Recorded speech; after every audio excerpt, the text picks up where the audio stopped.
Nothing about what's happening.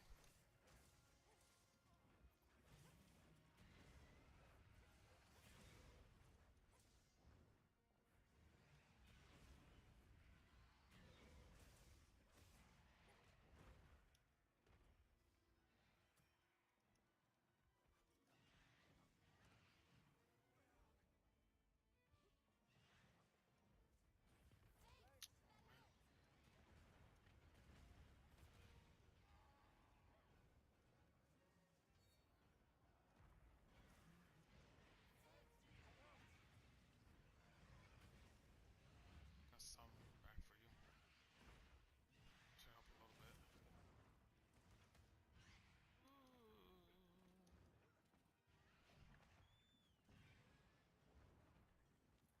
Leave me alone.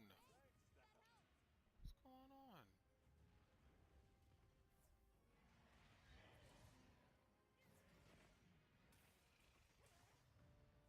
It's dead. Your first level 100 hunt.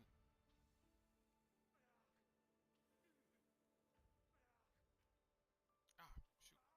I'm in the lava. Ooh, somebody got a shiny. Got a wing. Carapace. A wing. Scale plus. Tail. Not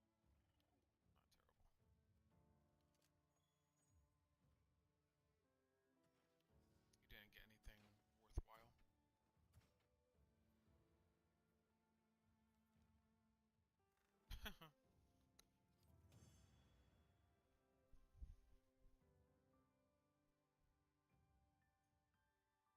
You said there's no worthwhile items? Oh,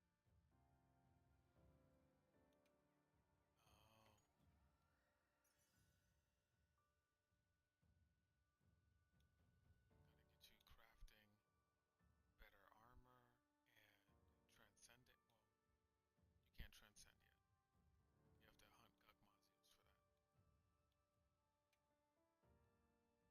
for that. Yeah.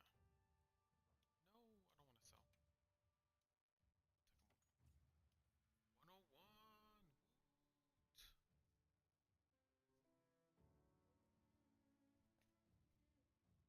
Yeah. Once you get to level 100 hunts, your level goes up just about every time that you hunt. If you're doing that level of hunt. So feasibly from 100 to 999. Welcome, welcome, my lovelies and my sweeties. Hi, it is your friendly neighborhood were husky chaos goddess, Silver Goddess, and we are actually going to get started. So, earlier, if you were here, it was crazy. It was insane. It was nutballs, and things went wrong. But we are back. I'm going to go ahead and I just remembered to close the window because it is getting dark. It's almost 9 p.m. my time. Hold on. Because I'm never at We have a noise ordinance in my neighborhood. Okay. That's me. Next one. Oh, Oh my goodness. So how was you guys this weekend? I hope you guys had a great weekend. I hope it was fun. I hope you guys did a lot of great things. I know it was 4th of July this past weekend. So I hope you guys got to do a lot of 4th of July thingy things. I did not. I got to stay inside by myself. nice. Um, but I did have friends that helped make it feel not as lonely. So that was nice. Today we are going to get into some mystical, magical Monday stuff. I'm really excited. Bro. Again, welcome back to Mystical Magical Monday, the place where this is the place where like folklore and history and science and theology and psychology and a healthy dose of curiosity, all that collide. We got Um, another hour. Before we get too far into it, just a quick reminder: our buddy Ace really needs um, some help. He's trying to get to 150 follows on his Twitch channel. It's twitch.tv/1337 Ace. I will put it in the chat now. For those who are on YouTube,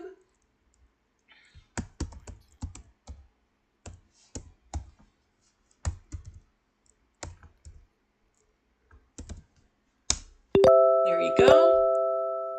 Let's do it. And you just search up 1337 Ace, and he's right there. If you do not click the link, and you just end up going straight there anyhow. Um, and so yes, he is also a fellow streamer. He is a safe for work streamer, where I am not in any level of the sense safe for work. But again, we try to help out our fellow streamers. So he is trying to get to that goal before his stream anniversary, which is in November. My stream anniversary is in late September. So I am really looking forward to helping him out and reaching his goal. He's so freaking close. Um, that's pretty much all the housekeeping as of right now. Whether you follow, whether you subscribe here on YouTube or you subscribe on Twitch, if you like what you see here and you absolutely appreciate it, please feel free to click on the tip link and drop a tip. 100% of those tip proceeds go directly to funding both channels here on YouTube and on Twitch. Tonight we're asking a question that most people never stop to think about. So, what if our oldest superstitions weren't just random nonsense? Like, why do we knock on wood? Why do people throw salt over their shoulder? Why were mirrors covered after someone died? Something that you guys saw when you watched me play through. If you watch that brief little playthrough for Cabernet, you saw that they covered the mirrors when someone died. In the story, though, it was relative to, they're all vampires. But the point being, nonetheless, stands. Um, why did iron become associated with protection? Why do crossroads appear in stories from cultures all over the world? Were our ancestors simply more superstitious than us? Or like, were they trying to preserve knowledge in a way that people would actually remember? So tonight we're going digging. We are going digging. Yeah, so I'm gonna go and I'm just double checking to make sure everybody's good. Looks like we're good. We can get going. Um, I hope. Earlier, if you were here for the chaos, I had I was requested by my friend Stormy to stream with her because she was feeling lonely and she wanted to play Grimshire. And I'm like, I know kind of Fort I broke. And then we had a great friend, both a co-friend of ours, Melancholy Owl, who is a fruit, a doggy, and an owl, all at once. And he gifted to the channel Grimshire. So we now and last stream I had said we don't have anything for a gifted game night this month. We actually do. Thank you to Melancholy Owl. You will definitely get a shout out on every stream every Sunday going forward for gifted game night. But yeah, so we're not trying to prove the supernatural. We're not here to debunk the supernatural or debunk everything, But we're here to understand from Mythical Magical Clear. Mondays I would. where these beliefs came from and why they survived for hundreds, sometimes thousands of years. So I want y'all grab a drink, take your meds if you haven't taken your meds, settle in, and let me know in chat. I'm actually gonna go grab my spicy Cheetos. 1 second. Yeah, I want to catch that. And grab some milk Spicy because I'm gonna Cheetos. need it. I just want to be at work. Okay. I'm going to work. I made some food. I'm gonna make some bread. Literally and figuratively.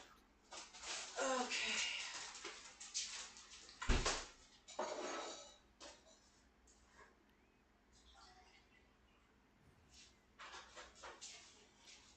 Did I leave the light on?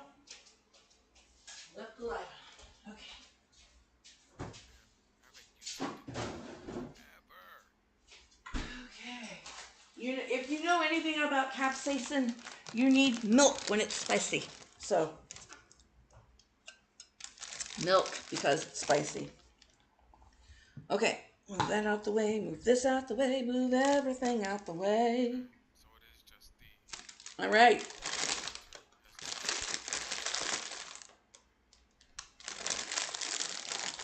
Yeah, that's what you're hearing is my bag. Woo! These are Cheetos, but they're the Cheeto Puffs.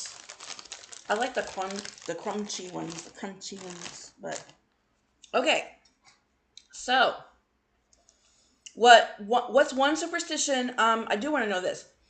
Bale's complaining about it. If I can get it out of my mouth without stuttering, what is one superstition your family believed growing up? Now I've heard all sorts. Like you've got the rubbing the egg on the body to get rid of sickness, and something about rub the tail of a frog or whatever. Um, you got other people who put not oranges, onions in people's socks. Me, myself, and I used to, when my son was really little, we used to hang, um, I Speaking forgot what of the temptations, name is, but it started with a P. We used to hang oranges, but first we would stick the oranges full of cloves and then hang that above the doorway every holiday season for good luck. Um, haven't done it in years, that's why I forgot the name. Uh, but honestly, chances are it has a much older story. Those superstitions that we love to carry, or those family traditions that aren't actually magic, but yeah, they're magic. Just much older story than we think. So we're gonna go into the knocking on wood, having to do with ancient tree spirits and a Christian cross. You know how because and then what's the psychological comfort that you get from that, and then throw in the salt, all the other stuff. So we're gonna blast through all of these. Let's start with the knocking on wood. I know everybody I have ever met in my whole life in America has found out about the knocking on the wood. So, oh, here it is. So, the habit of, it says, when you just put it in Google, right? It says the habit of knocking or touching wood to prevent jinxing, good fortune, or ward off bad luck is a blend of several cultural and historical narratives. Um, and while the exact origin remains debated by folklorists alike, it is most commonly attributed to a combination of pagan tree worship, just helping out with the druidry, if you've ever heard of that, Christian symbolism, and psychological reassurance, which most things for magic are. Psychological reassurance. So I'm going to take me a bitty bite and let's find us a video.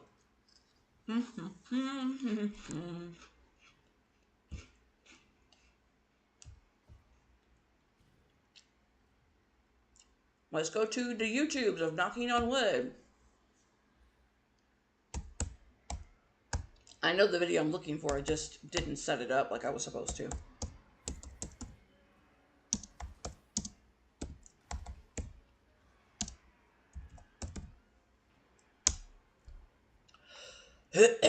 Okay.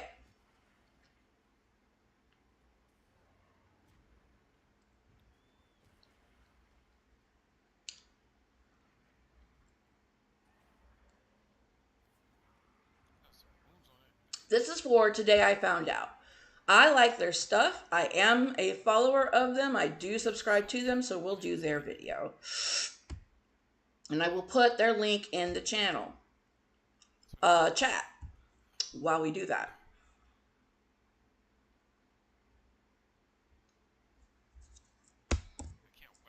There you go. That's Today I Found Out. That's the video we're going to be watching right now. Let me pull up a browser really fast. People in their first God probably would love community service.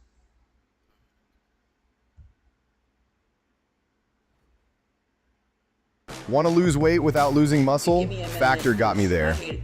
I was tired of all the cutting and bulking cycles, so instead of trying to out-diet myself, Hello, I'm Simon Whistler. You're watching the Today I Found Out YouTube channel. There's a video today looking at why do we knock on wood. Video of Simon, by the way. It's hilarious. I love him.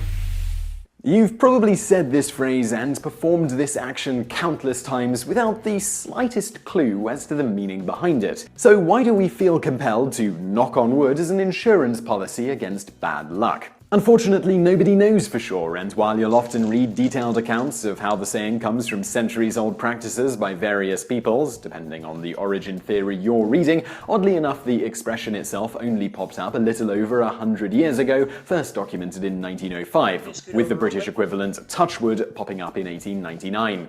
As for the various theories of how the expression came to be, these include that most pagan cultures in the ancient world, from Ireland to India, believed that trees were inhabited by nature spirits and often incorporated them into their rituals and worship. Thus, the theory goes that it was thought that one could simply knock on the bark of a tree to invoke the aid of the benevolent nature spirit residing within. The Irish also supposedly believed this was how you thanked the little people, or leprechauns, for any good luck you've been experiencing. So, over time, knocking on the tree may have become a way of showing gratitude for a run of particularly good luck and the acknowledgement that the nature spirits deserve thanks for blessings received, in case they got miffed and caused your luck to change from good to bad.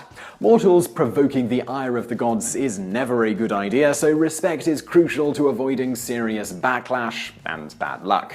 Yet another theory gives credit to Christians, who elevated twisting pagan tradition for their own purposes to an art form.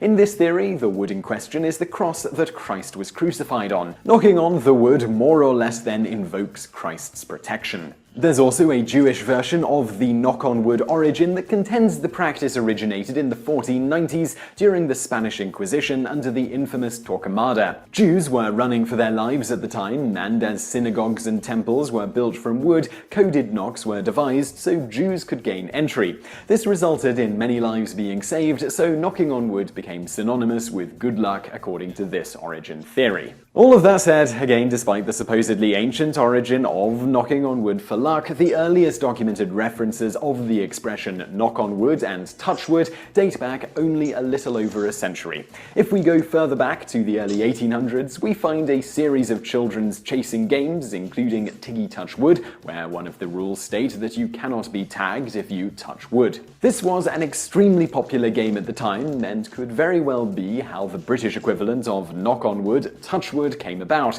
That may have in turn given rise to knock on wood across the pond. Or perhaps not, but at least this particular origin theory seems plausible enough with a slightly more direct connection to the phrase over any ancient spiritual origin theories. Given the two expressions mean pretty much the same thing and first popped up around the same time, there's bound to be a tangible connection. Unfortunately, just what that connection is, and how, for certain, these expressions came to be, has been lost to history. So I really hope you found that video interesting. If you did, please do give us a like below.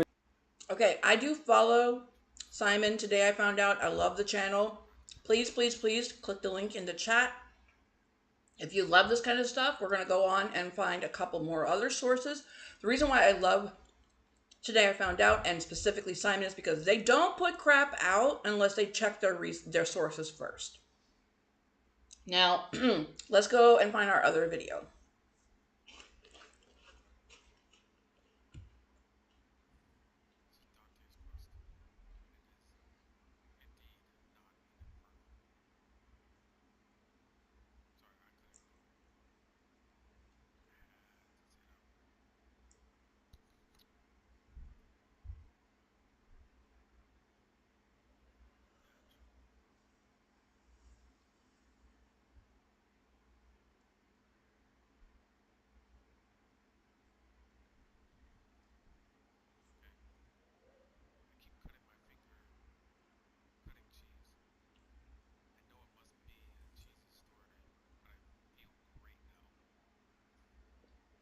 All right, this one's a really short one. It's from Folklore Frenzy. So we are going to go ahead and play that one real quick. It's like 2 minutes long at the most. I'm going to put the link in the chat. We always give credit to where credit is due on this channel. Here we are.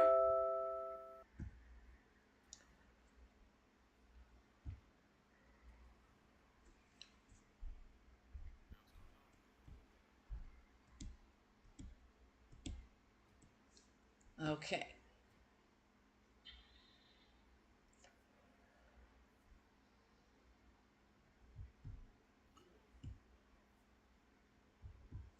Pardon me. I burped. Okay. Greetings, my fellow folklore enthusiasts. I'm Namu, and today, we're going to delve into a mysterious tradition that has been passed down for centuries, the knocking on wood superstition. Are you ready to uncover the secrets and the meaning behind this age-old custom? Section 1, what is knocking on wood? Knocking on wood is a superstition that involves tapping or touching a piece of wood after making a wish or saying something positive. But why do we do it? What is the purpose of this ritual? The answer may surprise you. Section 2, the history of knocking on wood. The origins of the knocking on wood superstition are shrouded in mystery, but it's believed to have roots in ancient European folklore. The spirits of trees were once considered to be powerful and could bring good luck, and knocking on wood was seen as a way to ask for their protection. But why do we still practice this ritual today? Let's explore. Section 3, the cultural significance of knocking on wood. The knocking on wood superstition holds a deeper meaning for many people. It's a way to acknowledge the power of good fortune and to ensure that it stays with us. But it's not just a tradition, it's a connection to our cultural heritage and our ancestors. It's a reminder of the mysterious and the unknown. And there you have it, the knocking on wood superstition, uncovered. I hope you found this. All right, so that's another one. They're kind of, so far, they're corroborating each other's information, right?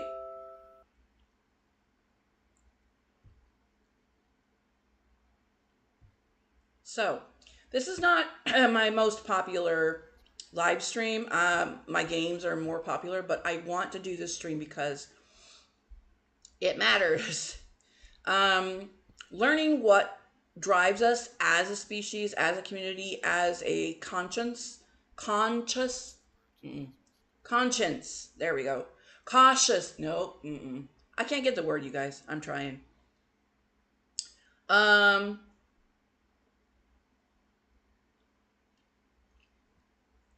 Knowing what drives us as a conscientious, that's the word I'm looking for, species is very important, because if we don't, then we don't know where we were, we don't know where we are, and then we don't know where we're going. So, trying to find one more.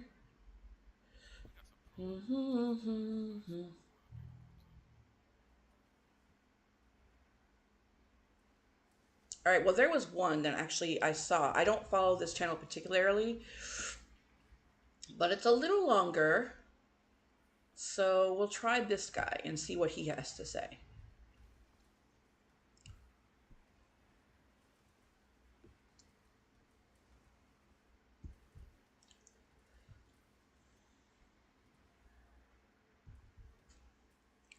And again, I will put it in the chat before we play so people get their due credit.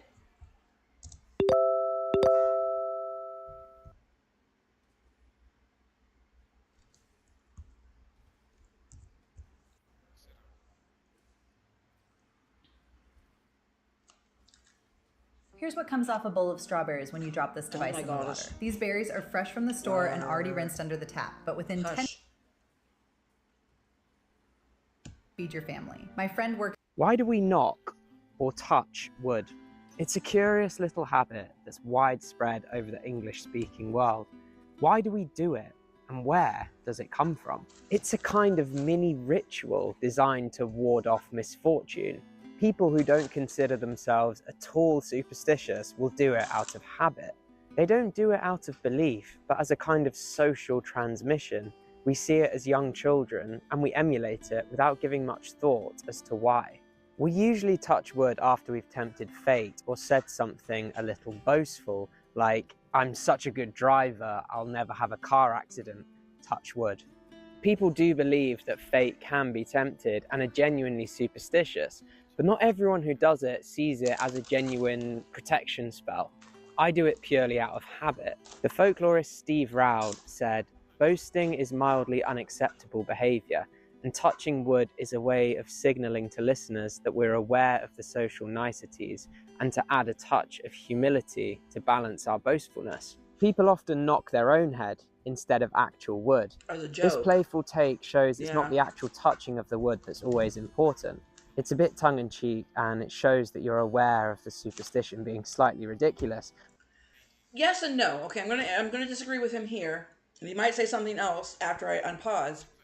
But when people say, "Is your head made of, is your head made of wood, or is your brain's full of sticks?" Like, that's an insult. That's saying you're dumb because you're dumb, and you don't have a single actual brain in your head. You're just a dumb doll running around. It's probably also what he's saying, but that's how I've always heard it. So.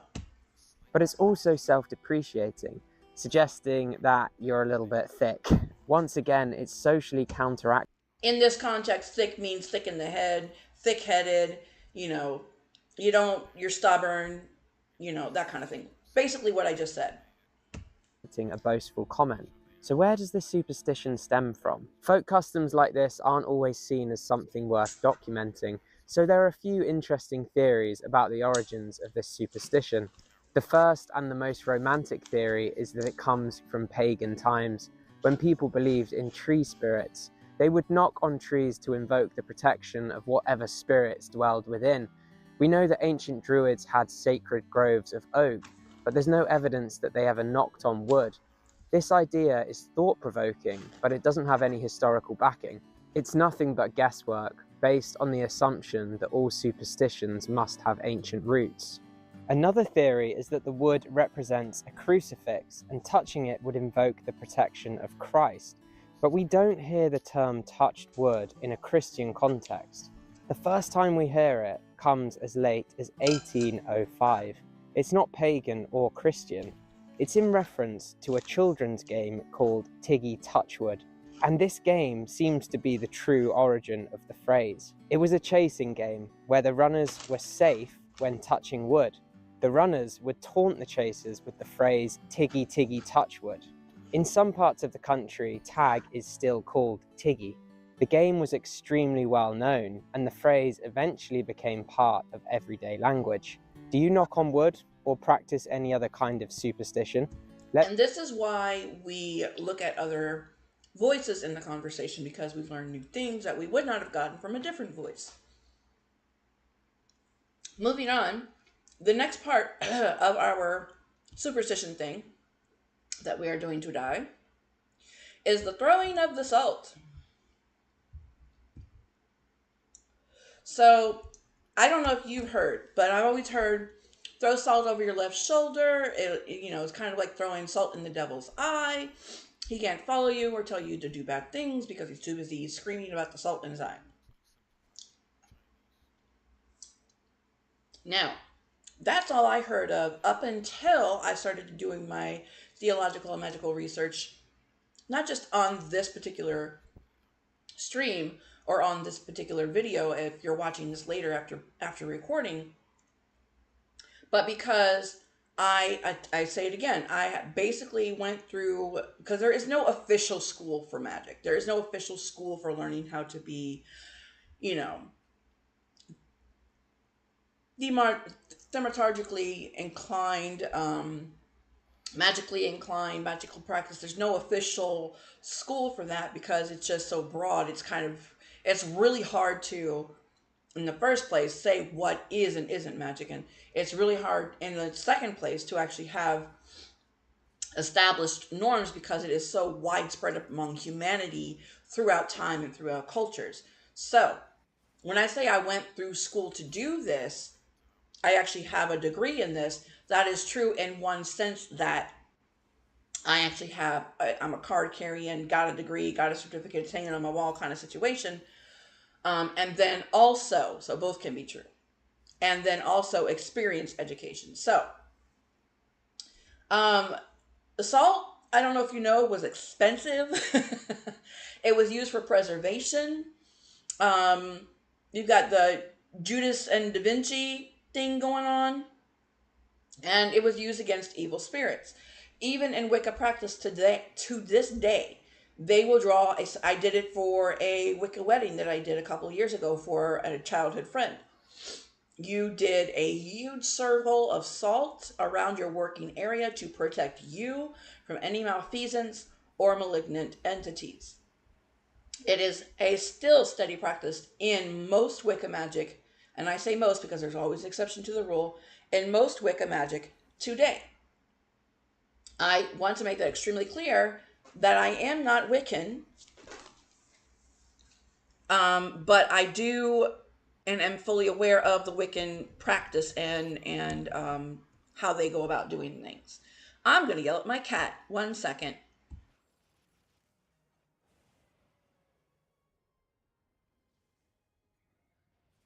Okay, I'm back.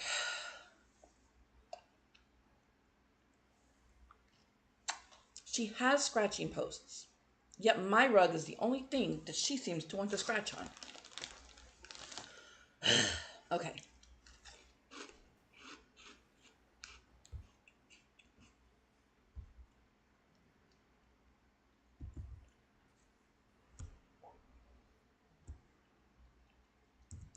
All right, let's throw up the other ones I had.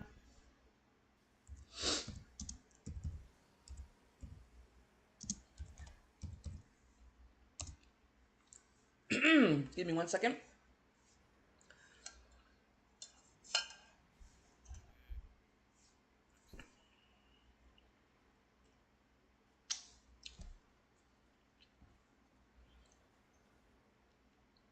So this one is a whole 25 minutes of the history of salt.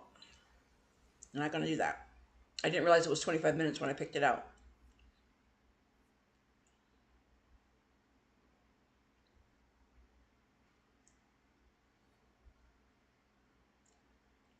All right.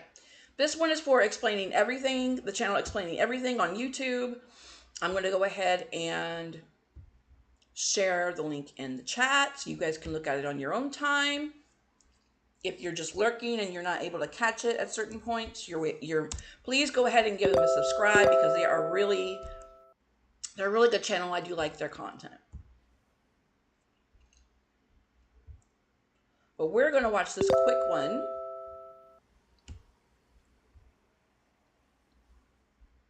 From them about throwing salt over your shoulder.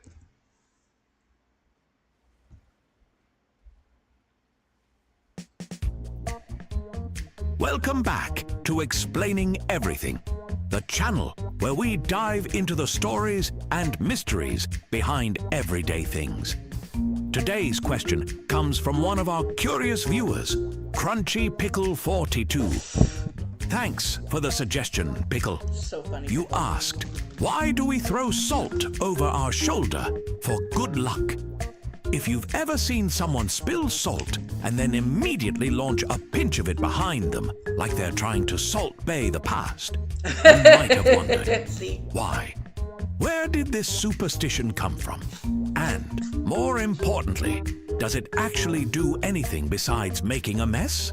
Strap in, because today we're breaking down the salty history of this weird tradition, the devilish reasons behind it, and whether or not you should start carrying emergency salt packets for protection. Some would just do.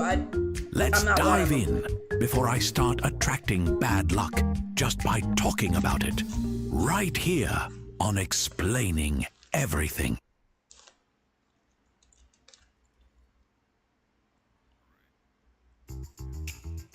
Like most bizarre superstitions, this one goes way, way back. People have been weird about salt for thousands of years, and not in a "this soup needs more flavor" way. More like salt controls the fate of my eternal soul way. One of the biggest reasons people started associating spilled salt with bad luck comes from Leonardo da Vinci's famous painting, The Last Supper. If you look closely, Judas Iscariot, the guy who betrayed Jesus, is seen knocking over a salt container with his elbow. And since Judas had what you might call the worst luck ever after that, people started believing that spilling salt was a bad omen. So, if spilling salt is bad luck, how do you fix it? You grab a pinch and chuck it over your left shoulder. That's not a pinch, Why the lady. left? Because according to ancient beliefs, the devil hangs out right behind your left shoulder at all times, just lurking, waiting for you to mess up. The idea is that by throwing salt over your left shoulder, you're literally blinding Satan with a well-aimed sodium attack. It's like supernatural pepper spray, but for demons. Out of all the things to be superstitious about, why did salt get dragged into this? Why not, say, pepper or cinnamon? Well, salt has been a huge deal throughout history. Before refrigeration, it was one of the only ways to preserve food, making it incredibly valuable. In fact, Roman soldiers were sometimes paid in salt. That's actually where the word salary comes from. Wars were fought over salt. Empires rose and fell based on who controlled it. So wasting salt? That was basically throwing money on the ground. And even today, throwing money on the ground is generally considered not great luck. But salt wasn't just valuable. It was magical. Many cultures believed it had purifying properties and could ward off evil spirits. So if you accidentally spilled it, you were essentially letting an important spiritual barrier go to waste. And to fix that, quick, hurl some behind you before demons take advantage of your mistake. Because if there's one thing we know, it's that demons hate well-seasoned food. And now I'm going to pause this really quick because I want to get into the whole demon thing. So, and I'm going to type it on the screen actually. So there is a difference between demon and daemon. And it's not just in pronunciation. So, the first thing you'll see on screen is the word, what he said, demon.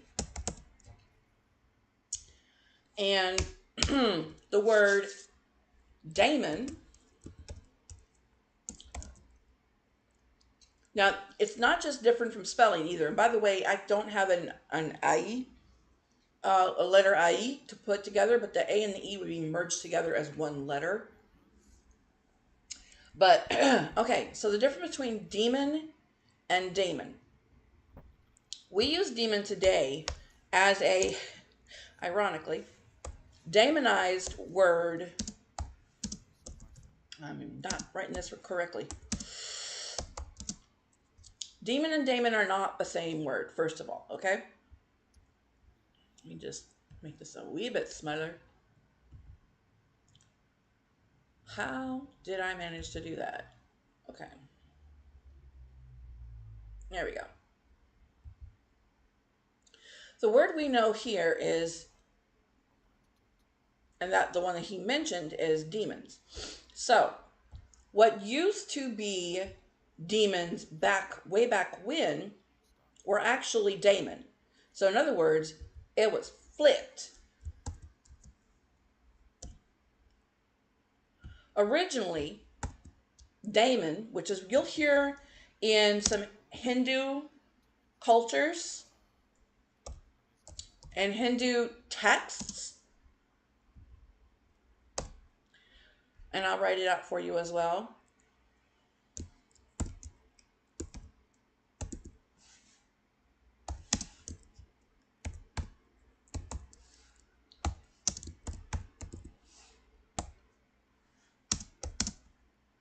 Okay, those are all ways to spell the same word. Devi, deva, deva, deva, so on and so forth.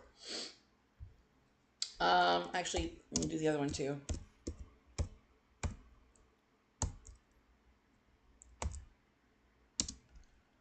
Not Davy as in David and Goliath. Don't start that mess. But that whole word right there, that whole section, meant originally to be deified. If you've seen the word deified, deified. We don't, for some reason, we have managed to delineate all of these words over time to mean demon, to mean bad thing, where it originally meant good thing. So this was, yay, happy time, good stuff. And then we eventually went to, oh no, we don't like you no more, bad stuff. Over many, many, many centuries of, some people will blame Christianization, some people will blame other things. But the one you'll hear most prevalent is Christianization, Christians ruined everything, so on and so forth. I don't disagree or agree with that. I'm just letting you know that that is what the common, more often than not, what you'll find reasoning would be that some would use. We are going to make everything uppercase so it's easy for everyone to read.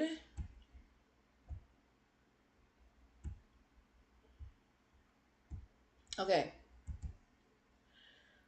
Speaking of easier to read, that went way across the screen more than I thought it would. Excuse me. Let me fix it again. There we go.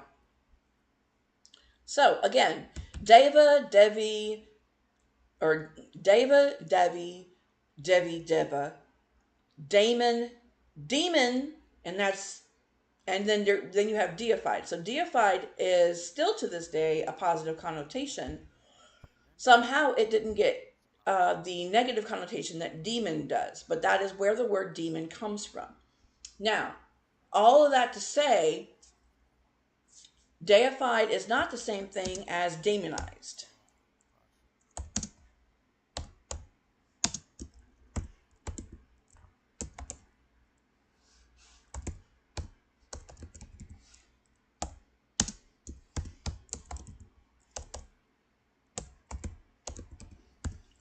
And again, demonized, good. Demonized, bad. So, whereas deified is the same as demonized, demonized is bad, bad, bad. It's not good. We don't like, we're not going to even recognize it as a good thing, right? But to be deified is someone to be uplifted, to be above the metaphysical norm, as well as the spiritual norm, as well as the theological norm, theurgically, so on and so forth. Thematurgically, I said that wrong. And all of these big words to say that to one religion, it may be an angel and it may be holy and it may be halal and all those things. But to another religion, it's a demon. Just like if you're a big geek anime fan and you've been doing this for years in the geek anime world and manga and manhwa and so on and so forth, you've run into the word demon, but you've kind of seen the contrast between the Western world's thought of demon versus the Eastern world's thought of demon. To them, it means just a spirit. It is just, I can't, for the life of me, can't think of a mono. Yeah, okay, so bakemono. There's another one that is, bakemono means monster. Oni, that was the word I was looking for. Oni is also considered to be monster, but it has a duplicity of it. So it depends on what that particular entity is doing to make it evil. It's not evil because it is a monster. It is evil because it is a alternate spirit entity doing something that is evil. For example, you've probably heard, and we probably will go across it on this channel at one point, about the Spider Woman. But they always highlight the negative stuff. They never highlight the good Spider Woman stories. So it depends on the culture in which the spirit is being, the culture and context in which the spirit is being told, in, by, who, so on and so forth. So when I've said it before and I've said it again, I've had a really hard time not accidentally spelling demon like Damon. Okay, that is a big problem that I have had. So when something was once deified in another religion, and when something was once deified and then now demonized without the A, and now demonized by another culture, it will be considered evil. It will be considered bad because it is the other. It is not what that religion considers halal, considers to be holy, considers to be sacred. So therefore, it must be bad. Therefore, it must be demonized. So, all that to say, it's very important to understand where words come from, because words have power. If you study magic long enough, or you at least been around the world long enough, you've heard that phrase. Names and words have power. It's important to understand where they come from, how they develop, and what cultures defined them over time. Even the same word, as we learned earlier, I think it was a couple weeks ago when we did one on Aphrodite, it depended on the culture that was venerating her slash deifying her as to what her job context was. So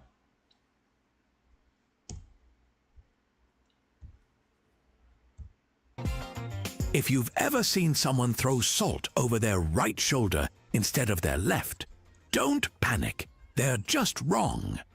The traditional belief says you must throw it over your left shoulder because that's where the devil lurks. If you throw it over your right shoulder, you're basically just seasoning your own back and confusing your dinner guests. That said, if someone aggressively throws salt over any shoulder, are you really going to correct them? No, you're going to duck and hope you don't get hit. All right, let's get scientific for a second. Does throwing salt over your shoulder actually do anything? Short answer? No. Zero evidence. No studies have ever found that launching salt into the air changes your luck, wards off demons, or makes your life better. The only real effects of this superstition are making a mess, possibly hitting an innocent bystander, getting weird looks at restaurants. But hey, superstitions aren't really about logic. They're about tradition, comfort, and occasionally an excuse to throw things. Throwing salt over your pardon me, wow, couldn't stop sneezing. Shoulder isn't the only bizarre belief about salt. Here are a few more.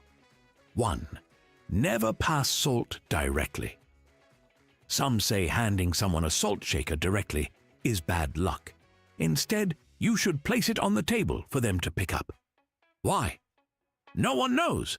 But if you want to play it safe, just slide it like a secret agent doing a classified exchange. 2. Salt at the doorstep keeps ghosts away. Some people believe that Now, this is one that I've actually done myself. To be honest, it's a dual thing. It's a spiritual and physical pest control, because there are pests who will not cross a salted area, like slugs and snails. If you have those in your garden, you're already familiar with putting salt in the dirt to keep them away. Another related one would be cinnamon and red brick and so forth. Cinnamon, more likely like diatomaceous earth, very much irritates and hurts ants and anything with a carcapase. So that's another thing. You'll see people mix cinnamon in with salt and then put it at their doorway, so they don't get ants, but also as a spiritual warding off as well. Sprinkling salt at your front door prevents ghosts or evil spirits from entering, which means haunted houses could have been solved with a quick trip to the grocery store. 3. Salt in a new home for good luck. In many cultures, when moving into a new house, the first thing you bring inside is salt to bless the home. Also, salt doesn't require assembly, unlike literally every piece of IKEA furniture. So, should you keep doing it? Honestly? Sure, why not? It's a harmless tradition, and if throwing salt makes you feel better after spilling it, go for it. At worst, you're making a mess. At best, you've temporarily blinded a lurking demon. Just maybe don't go overboard and start carrying emergency salt packets everywhere. People might have questions. Now he says don't go overboard. So, there you have it. He says people don't go overboard and carry emergency salt. Well, tell you what, I can guarantee you I know a good handful of witches who already go overboard. They have like a little vial of salt or like a little baggie of salt with them at all times. I mean, you do you. I'm not going to magic shame nobody, but...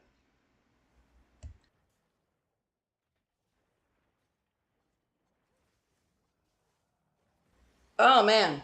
Eating these Cheetos is making me sneeze. But anyway, so that was one video. Let's go on and let him finish while we get the other one ready. The weird, slightly dramatic tradition of throwing salt over your shoulder. If you enjoyed this video, make sure to like and subscribe. Also, if you have suggestions for our next video, feel free to share them in the comments below. We'll be sure to give you an acknowledgement for your contribution. Thank you for tuning in, and join us next time here in the channel that answers all the why, what, who, where.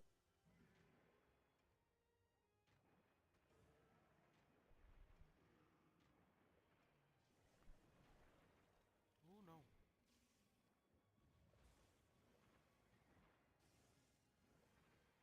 Stop.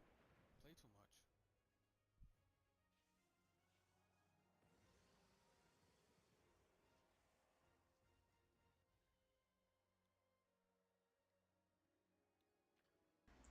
Okay, so that was really cute and really awesome for them to put it out. I just gave them a subscribe. I also gave them a like. Please, I put the link in the chat. Go ahead and give them a like. Give them a subscribe. It really is fun the way they put that, in my opinion. And so we're going to give creators credit where they are, where it is more than well due.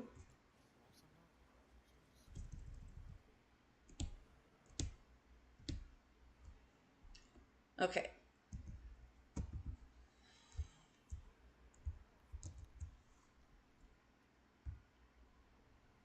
Do you practice this superstition without knowing its origin? Tossing salt is believed to ward against bad luck and ward off evil spirits.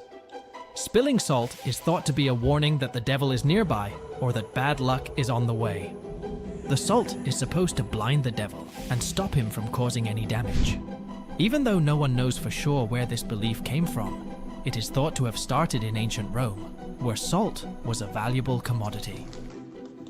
According to the Bible, Judas Iscariot accidentally spilled salt during the Last Supper, which brought him bad luck. To carry out the superstition, start by pouring some salt, and then grab a pinch with your right hand and throw it over your left shoulder. It is said that the devil resides on the left side, which is why the salt must be thrown over that shoulder. Do you practice this superstition without knowing? Okay. So there you go again, another Christian-based source of the superstition. Again, we're not going to yuck anyone's yum. If that's what you want to do and that's how you decide that you want to keep the bad stuff away, that is okay. That was another short. Let's see if we can find one more, because we're trying to do 3 and 3 here.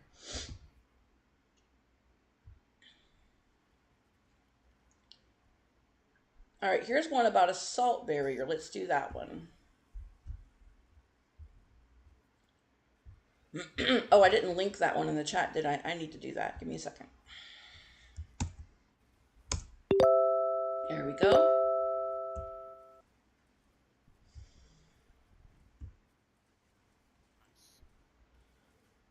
And then here's this one.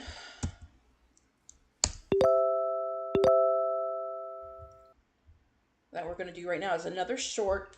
We're really running out of time here. Let's see if we can get this in really quickly.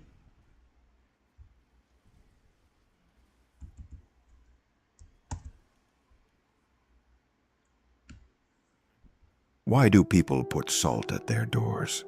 The answer lies in ancient folklore. For centuries, salt was seen as pure and protective. From Europe to Asia, people believed a line of salt could block witches, demons, and spirits from entering. Even today, many cultures still use salt to guard against evil and misfortune. One tale tells of a farmer who salted his threshold every night. One morning, he saw claw-like footprints in the dirt, but they stopped right at the salt line. Whatever had come in the night, it couldn't pass his door. So next time you see salt at a doorstep, remember, it's not just seasoning, it's protection. Would you trust a line of salt to keep evil out? Why do people put... So again, it's another one for keeping evil spirits out. That's pretty much the general consensus, is that it keeps spirits out. It's not to season your doorway. You're not going to eat your door threshold or nothing like that. It's just to keep the baddies out.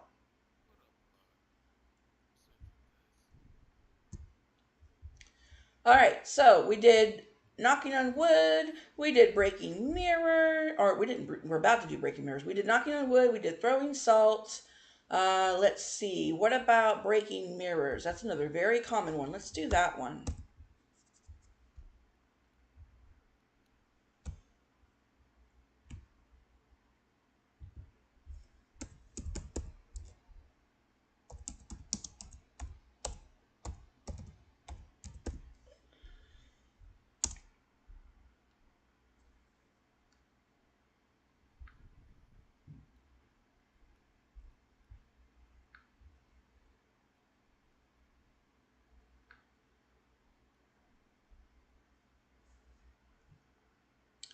Okay, so trying to find the one channel that I really like, the way they explained it.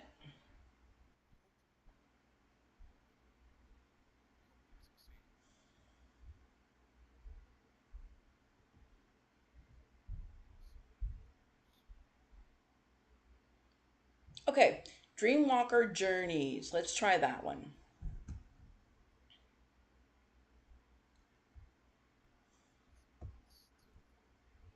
I'm going to put in the chat link, give them their credit. Excuse me.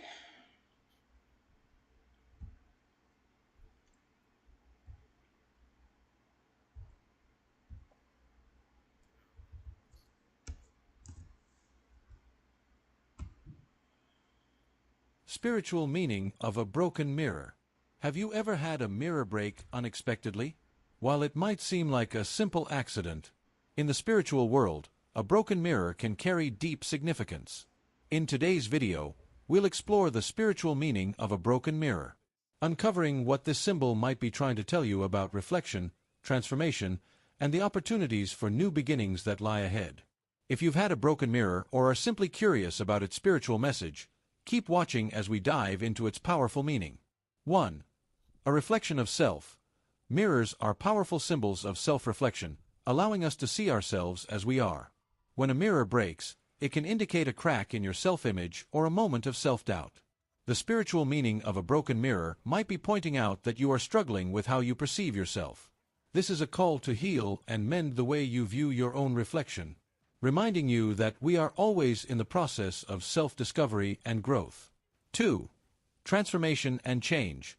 A broken mirror can also symbolize the need for transformation. Just like when the mirror shatters, it is a reminder that change is often a messy and unsettling process, but it is necessary for growth. This could represent the end of a chapter in your life, pushing you to embrace the new version of yourself that is emerging from the shattered pieces. 3. Warning of bad luck or superstition. In many cultures, a broken mirror is often seen as a bad omen, symbolizing 7 years of bad luck.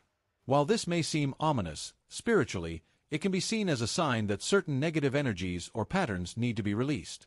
The spiritual message here is not to fear misfortune, but to see it as an opportunity to clear away old karma and reset your life. Embrace it as a chance to start fresh. 4. Healing and renewal. The breaking of the mirror could indicate a time for emotional or spiritual healing. It is a symbol of breaking through old, unhealthy patterns and creating space for renewal. Sometimes, before we can truly heal, things must fall apart. This is a spiritual cleansing, breaking the illusions of perfection and creating room for growth and recovery. 5. Seeking the truth. Mirrors reflect our truth, and when broken, it suggests that you may be encountering truths about yourself that were previously hidden. The spiritual meaning behind this is that you are on a journey to uncover deeper truths and face your vulnerabilities. It may be time to let go of illusions and accept your authenticity. A broken mirror may seem like a negative event, but its spiritual meaning offers powerful lessons of transformation, healing, and self-discovery. If you've recently experienced the shattering of a mirror, it might be the universe's way of guiding you through a period of change, helping you heal and emerge stronger. Don't be afraid of the brokenness. It's often the first step towards something new and better. If you found this video insightful,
Every lighter still runs on butane, the same fuel from 50 years ago. I just realized, you guys, I did all of that about the book, and I was on mute.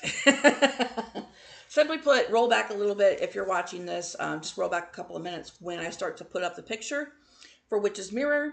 But that's, as I said, when you guys couldn't hear me, I will say it again. That is so embarrassing. I hate it when I do that. Let me pull it up again.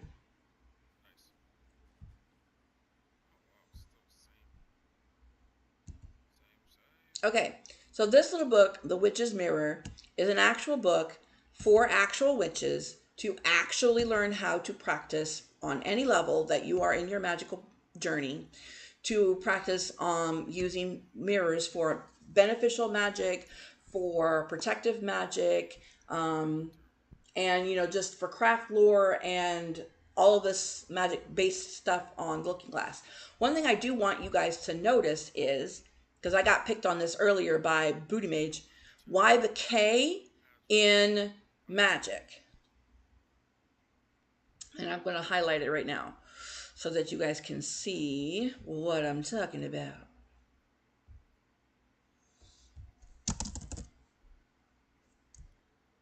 We'll do the underscore thingy. That way you'll see what I'm talking about. Okay.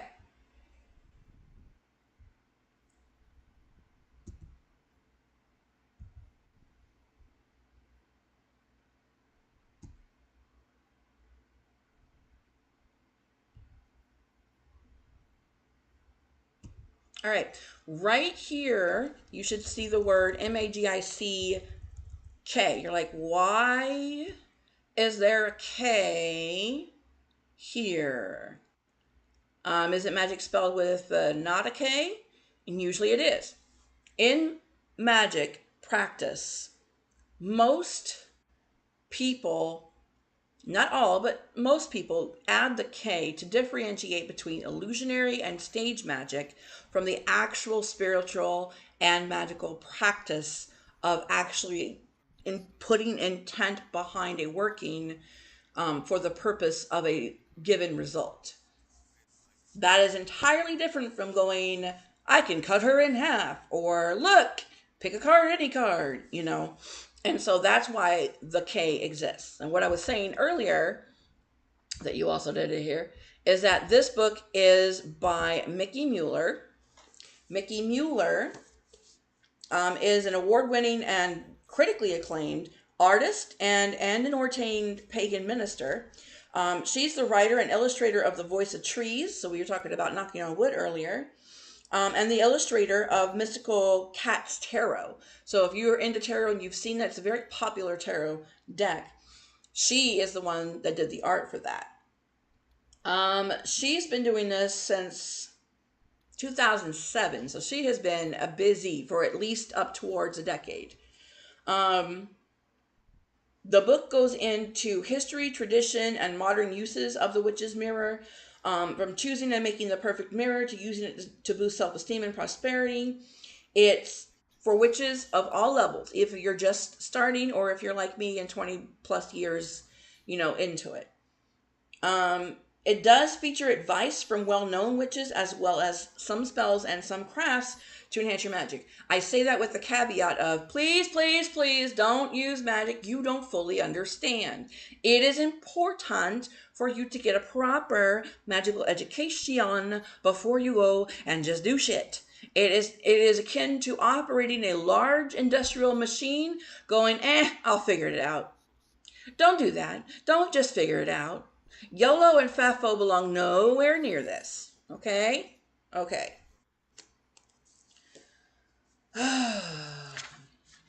Let's see here. Yeah, she's got chapters on how to find a mirror, different mirrors you can use, like a little compact makeup mirror, all the way up to a handheld mirror, to your bathroom mirror, to one I have that protects my front doorway. I have a mirror that is specifically used to protect my house. And it is always, always at my door entrance area. I've had that for almost 15 years now.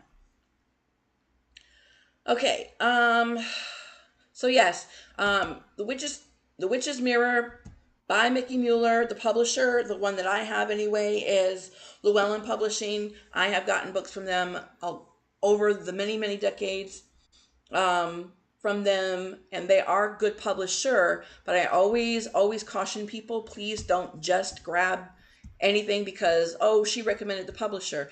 I do, but do your research first. Okay, always one eye open. Okay, because they have published some questionable things that I don't agree with. None of them come to mind at the moment, but just keep that caveat in your head, please.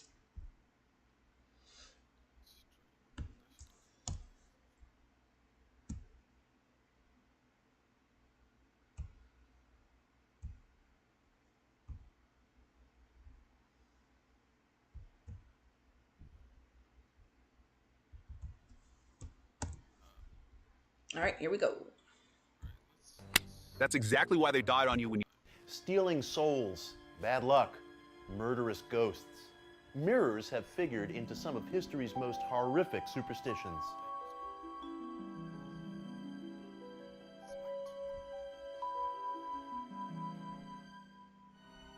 Victorian parents feared exposing infants to mirrors, believing that a mirror could trap their reflection and stunt their growth. Or, worse still, kill them by imprisoning their innocent souls. Other families used to cover mirrors after the death of a loved one so as not to risk the departed soul wandering into the reflection and getting lost on its way to eternity. For years, children at sleepover parties have tempted fate by trying to summon the murderous apparition of Bloody Mary, speaking her name before a mirror in a pitch-black room. Of all the superstitions involving mirrors, none is more pervasive than the fear of breaking a mirror and bringing 7 years of bad luck. But why? And why 7 years? Well, the ancient Romans believed that human life renewed itself in 7-year cycles, mirroring the cycles of the moon. Because a reflection was thought to be someone's magical likeness or soul, there goes in ancient Romans again. You heard that? Image got Salt shattered, and now mirrors. so did the next 7 years of a person's health.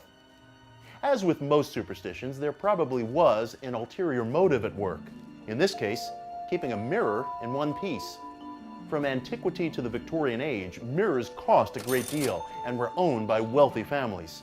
So domestic servants who might be handling them were frightened into handling them with care. If you do make a clumsy mistake, is there a way out?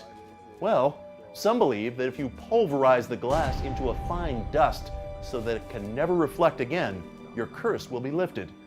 Whether a matter of superstition or vanity, be careful when you look in that mirror.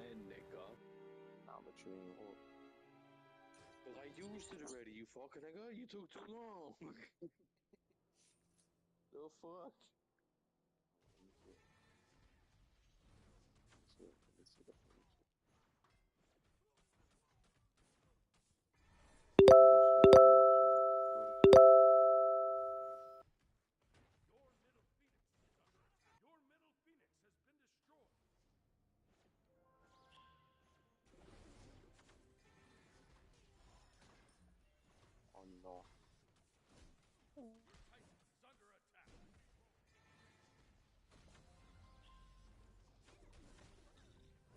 Oh, what's he doing?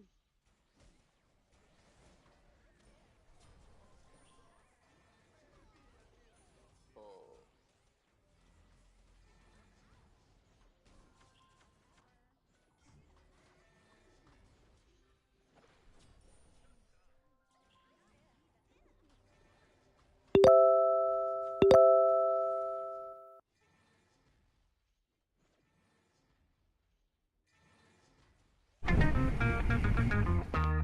There's no. I don't know why these two niggas aren't just fighting each other. Like, they're literally walking together and all that. Like, bro. They're literally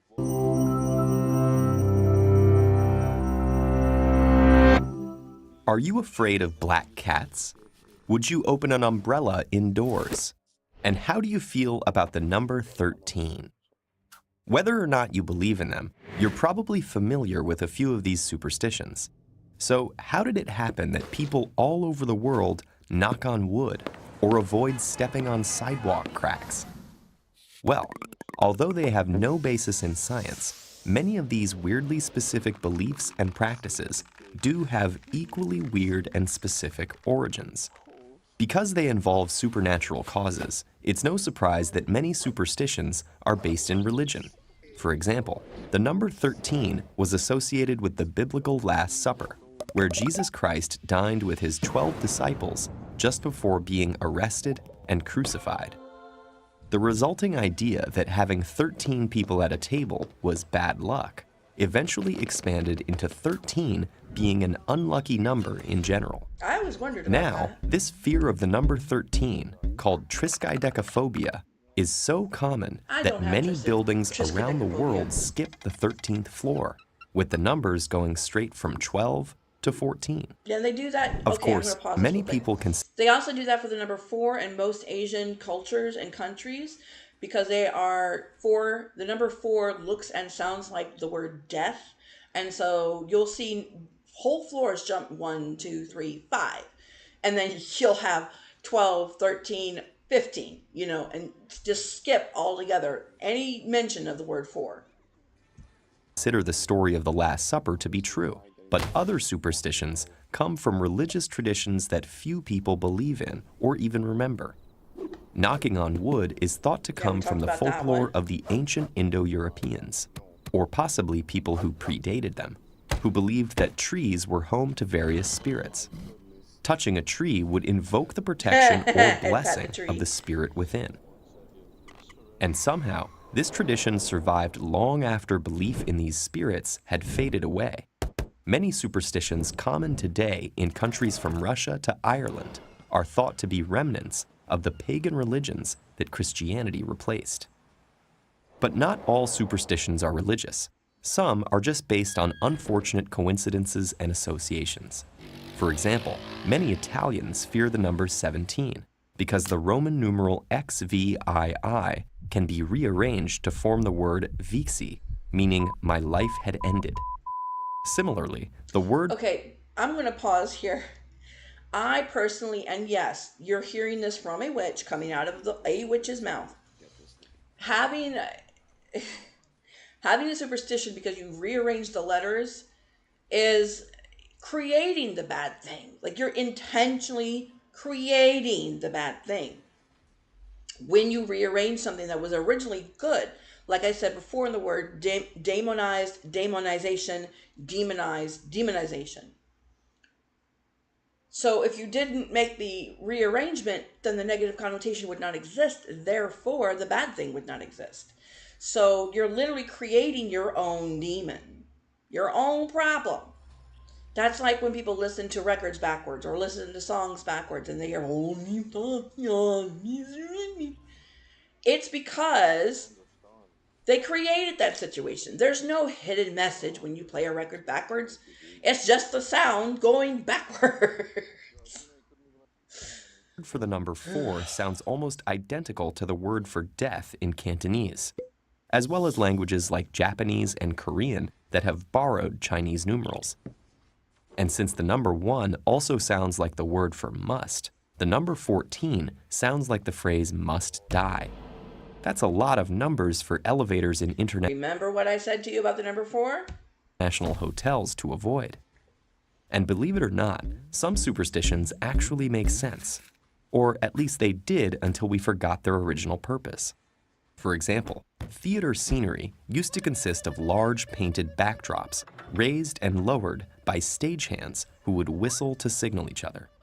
Absent-minded whistles from other people could cause an accident. Oh no! But the taboo against whistling backstage still exists didn't know today, that. long after the stagehands started using radio headsets. Along the same lines, lighting 3 cigarettes from the same match really could cause bad luck if you were a soldier in a foxhole, where keeping a match lit too long could draw attention from an enemy sniper. Most smokers no longer have to worry about snipers, but the superstition lives on. So why do people cling to these bits of forgotten religions, coincidences, and outdated advice? Aren't they being totally irrational? Well, yes. But for many people, superstitions are based more on cultural habit than conscious belief. After all, no one is born knowing to avoid walking under ladders or whistling indoors. But if you grow up being told by your family to avoid these things, chances are they'll make you uncomfortable, even after you logically understand that nothing bad will happen. When I was a little girl, we had a nursery rhyme, and it was a very common nursery rhyme. And I think it is still cycled today. Correct me if I'm wrong. But it was step on a crack and you break your mother's back. I don't know the rest of it because I know it was longer, but that was the one I knew. So I was a little shit when I was pissed off with my mom, and I would on purpose step on the cracks just to get my little revenge. Now, did it work? No. Did I wish it did? Yes. But, that's another superstition that I grew up with. And since doing something like knocking on wood doesn't require much effort, following the superstition is often easier than consciously resisting it. Besides, superstitions often do seem to work. Maybe you remember hitting a home run while wearing your lucky socks. This is just our psychological bias at work. You're far less likely to remember all the times you struck out while wearing the same socks. Not only that, but there's a placebo effect with that. You will feel more confident if you've got a lucky something with you. You'll feel like, okay, and you won't stress out nearly as much. And it has been scientifically proven in this respect that if someone is feeling already comfortable for whatever reason with an activity that would normally stress them out, they tend to do better in that activity. But believing that they work could actually make you play better by giving you the illusion of having greater control over events. So in situations where that confidence can make a difference, like sports, those crazy superstitions might not be so crazy after all. So you create the environment. It is magic. That is magic right there.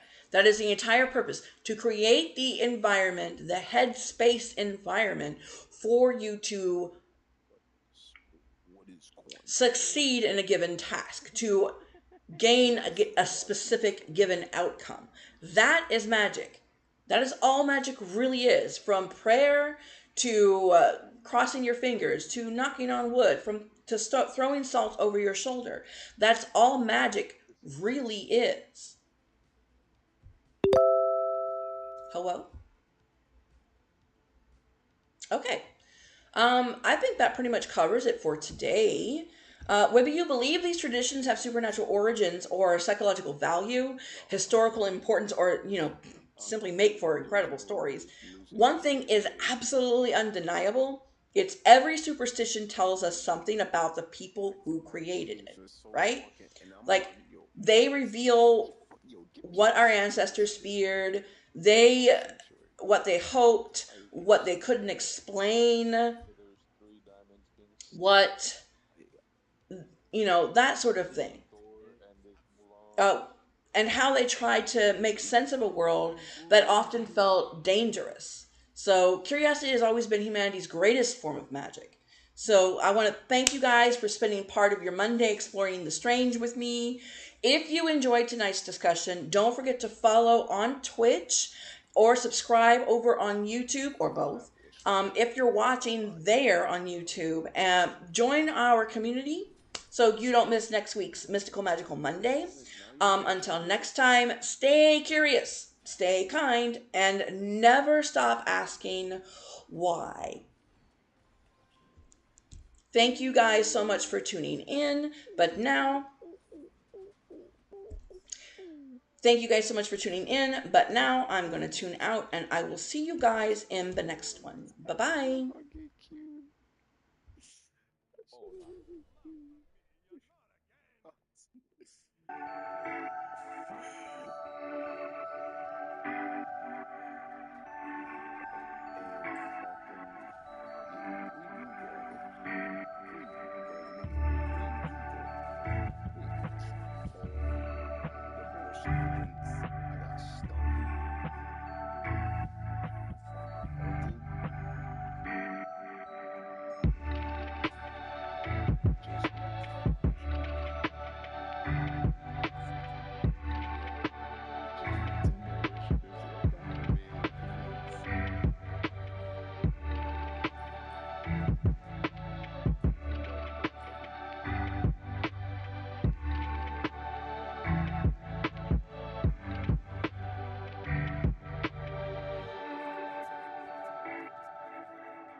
It's not like generative.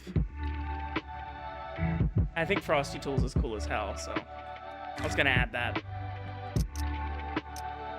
So good. AI? No, I fucking hate AI, but I do like Frosty Tools.